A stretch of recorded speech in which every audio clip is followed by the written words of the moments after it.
अपने पसंदीदा शो के फुल एपिसोड देखने के लिए अभी डाउनलोड करें दंगल प्ले ऐप।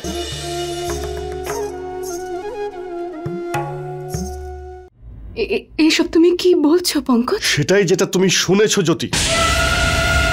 তুমি তো খুব ইন্টেলিজেন্ট, তাই না? এত পরিষ্কার করে বলার পরেও যদি তুমি বুঝতে পারছো না, এটা তো হতেই পারে না, তাই না?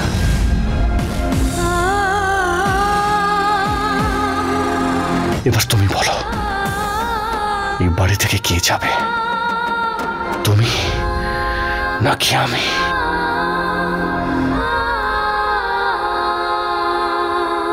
পঙ্কজ, আরে এটা তো নিজের বাড়ি। এই বাড়ি ছেড়ে তোর যাওয়ার তো কোনো প্রশ্নই ওঠে না। আমি আগে থেকেই জানতাম।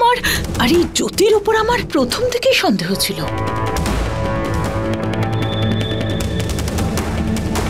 লেখাপড়া জানা, সুন্দরী, ইন্ডিপেন্ডেন্ট একটা মেয়ে তোকে বিয়ে করার জন্য রাজি হয়ে গেল, এটাতেই আমি তো অবাক হয়েছিলাম। পঙ্কজ, বাড়ির প্রত্যেকটা লোক ওর নাটকে বিশ্বাস করেছিল, কিন্তু আমি একমাত্র বিশ্বাস করিনি রে। আর আমি বিয়ের পর তোকে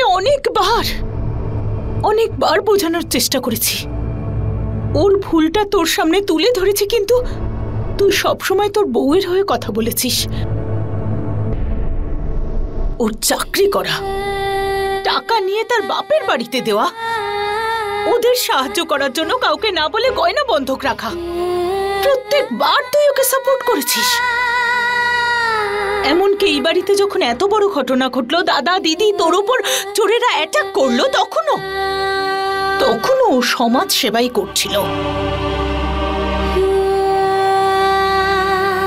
পঙ্কজ, আমরা সবাই তারপরেও ওকে ক্ষমা করে দিয়েছিলাম, শুধু এই কারণে যে তুই ওকে ভালোবাসিস।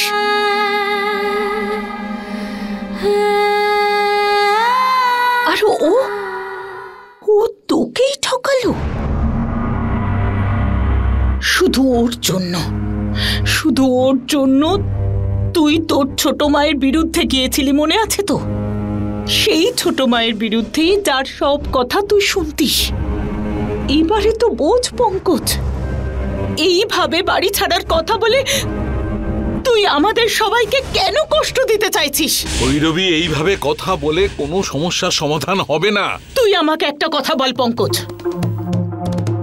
দেখ জ্যোতি কি কখনো সেই রকম ব্যবহার করেছে যেরকম এই বাড়ির বড় বৌমা বা তোর বউয়ের করা উচিত?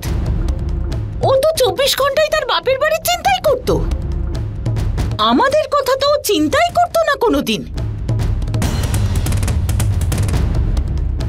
আর সব থেকে বড় কথা এটাই যে এই পুরো নাটকে ওর পরিবারও শামিল আছে।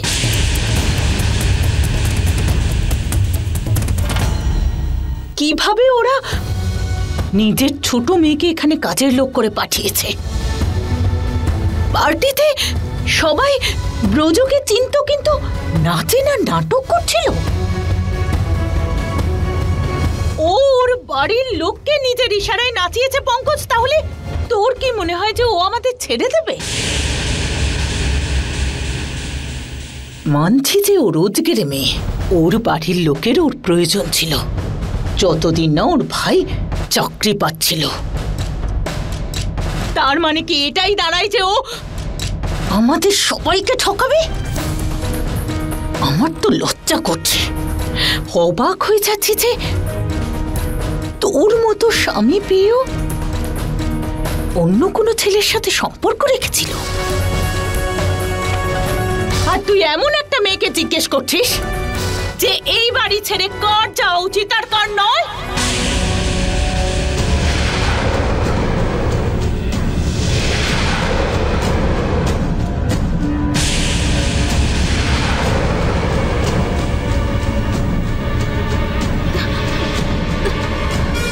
দিদি, না মা, সুধা একটাও কথা বলবে না। আমি খুব ভালো করেই জানি যে তোমায় এই ফ্যামিলিতে আনার জন্য জ্যোতি কি না করেছে। কিন্তু এই সব কিছুর পরেও শুধু আমার ছেলের খুশির জন্য আমি এই বাড়িতে তোমায় রেখেছি। কিন্তু তোমার যদি মনে হয় যে তুমি তোমার দিদির পাশেই থাকবে, তাহলে এই মুহূর্তে এই বাড়ি থেকে চলে যেতে হবে, বুঝেছো তুমি?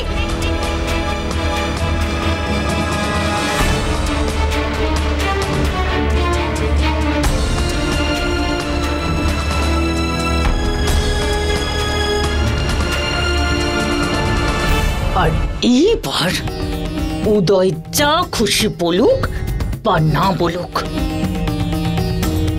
আমি সবার সামনে প্রতিজ্ঞা করে বলছি, যদি এই কাজটা তুমি করো,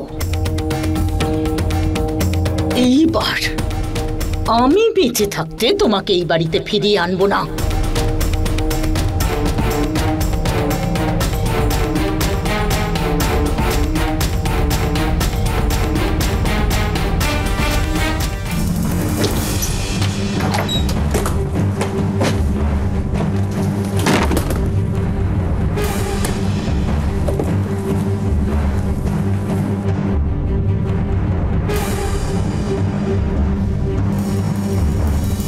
তুমি সবকিছু নিয়ে যাও জ্যোতি, তোমার কোনো স্মৃতি আমি এই বাড়িতে রাখতে চাই না।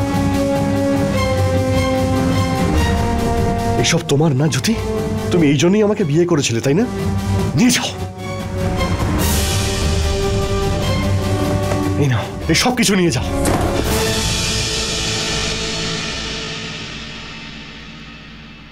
পঙ্কজ, আমি সত্যিটা বলার আগে তুমি তো আমাকে খুব ভালোবাসতে, তাই না? সেই ভালোবাসার দোহাই পঙ্কজ, সেই ভালোবাসার দিব্যি দিচ্ছি তোমায়। প্লিজ আমার কথাটা একবার শুনে নাও। কোন ভালোবাসার দোহাই দিচ্ছ জ্যোতি? কোন ভালোবাসার দিব্যি দিচ্ছ?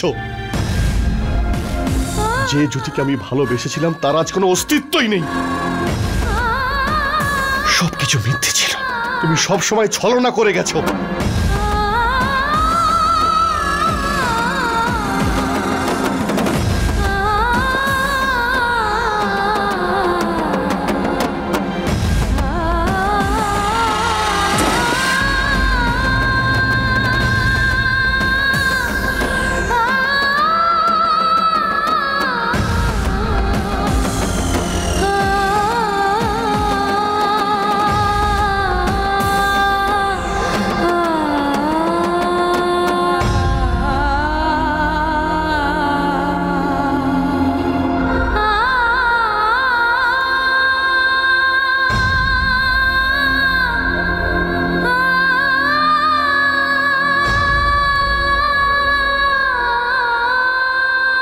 এই শুকনো ফুলগুলো দেখে তোমার কিছু মনে পড়ছে জ্যোতি? দেখো শোনা, আমাদের নতুন বিয়ে হয়েছে, তাই এই ফুলগুলো আমার স্ত্রীর মাথাতেই শোভা পায়, তাই না? তাহলে নিয়ে নাও না দিদি। আরে জ্যোতি, নাও না। আসলে আমি অনুভব করতে চাইছিলাম যে এই ফুলগুলো আমার স্ত্রীর মাথাতে কেমন লাগছে। তাহলে তুমি এটা পরিয়ে দাও না।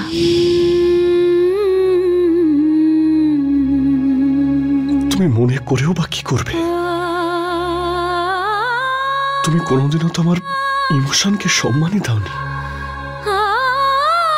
তাহলে শুকনো ফুলের কি মূল্য আছে তোমার কাছে জ্যোতি? আমি বোকা ছিলাম।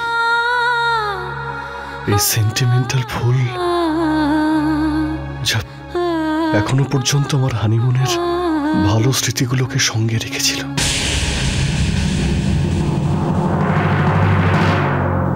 খুব হাসছিলে না তুমি আমাকে দেখে? এটাই ভাবছিলে না যে আমার স্বামী তো একজন অন্ধ মানুষ? যাও জ্যোতি, সবকিছু শেষ হয়ে গেছে। আমার বাড়িতে, আমার জীবনে আর তোমার কোনো জায়গা নেই।